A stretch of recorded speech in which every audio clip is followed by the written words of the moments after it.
बिहार में विधानसभा चुनाव है और हर तरफ चुनावी माहौल है।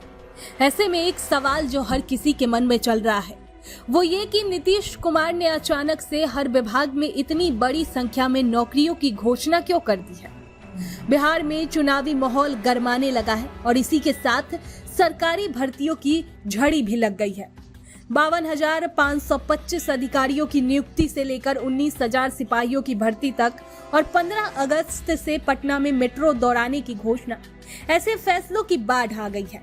नीतीश कुमार की सरकार पर पहले से ही बेरोजगारी और विकास के मुद्दों पर सवाल उठते रहे हैं, लेकिन जैसे ही विधानसभा चुनाव नजदीक आया वैसे ही सरकार को युवाओं की याद आ गई।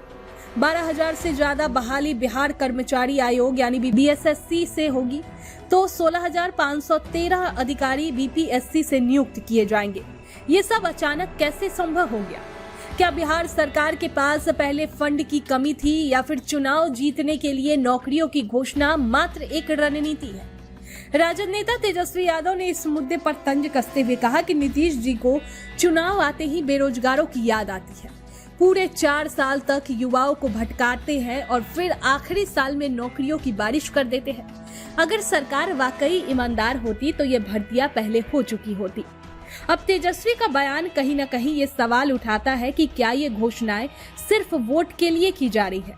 बिहार में मेट्रो का सपना भी वर्षों से देखा जा रहा था, लेकिन चुनाव से पहले अचानक घोषणा कर दी गई कि 15 अगस्त से पटना में मेट्रो दौड़ने लगेगी। अगर ये काम पहले से ही प्लान था तो इसका शुभारंभ पहले क्यों नहीं किया? ये सभी योजनाएं चुनावी सीजन में जनता को लुभाने के लिए बनाई गई रणनीति नजर आती है। पूर्व मुख्यमंत्री जीतनराम मांझी ने भी नीतीश सरकार पर कटाक्ष करते हुए कहा कि जब सरकार को युवाओं की इतनी ही चिंता थी तो पहले क्यों नहीं भर्तियां निकाली गई? चुनाव से पहले नौकरियां देना महज वोट बैंक की राजनीति है।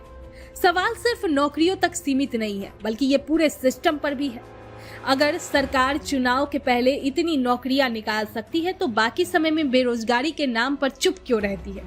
इसका मतलब साफ है कि नौकरियों की ये घोषणाएं चुनावी जुमला ज्यादा और युवाओं के भविष्य का ठोस समाधान कम लगती है। बिहार की जनता समझदार है और ये वो तय करेगी कि ये नौकरियों की बहार उनके हक में है या सिर्फ चुनावी स्टंट। खैर, इससे पहले आपकी इस पर क्या राय है, कमेंट बॉक्स में हमें जरूर बताएं।